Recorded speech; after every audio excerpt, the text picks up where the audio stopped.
পরিবেশগত ইস্যু নিয়ে আন্তর্জাতিকভাবে বেশ কয়েকটি সম্মেলন সংস্থা প্রতিষ্ঠান গঠিত হয়েছে। এগুলো নিয়ে আলোচনা করব। পরিবেশগত ইস্যু UNFCCC, ইউনাইটেড নেশন, এফতে ফ্রেমওয়ার্ক, সিতে কনভেনশন অন, সিতে ক্লাইমেট এবং সিতে চেঞ্জ। UNFCCC মানে united nation framework on convention on climate change.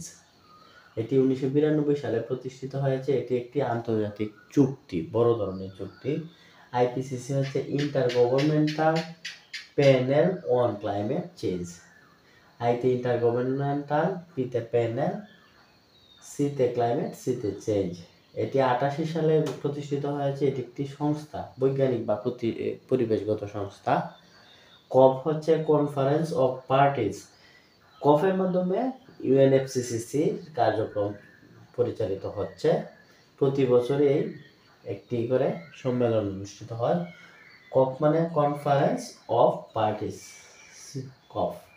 এটি UNFCCC এর সিদ্ধান্তকারী বড় একটি সংস্থা। এ পর্যন্ত 29টি কপ সম্মেলন অনুষ্ঠিত হয়েছে। তুরস্কে হয়েছে 24 সালে, 25 সালে উরুগুয়ের মন্টেভিদেওতে একটি সম্মেলন হওয়ার কথা রয়েছে।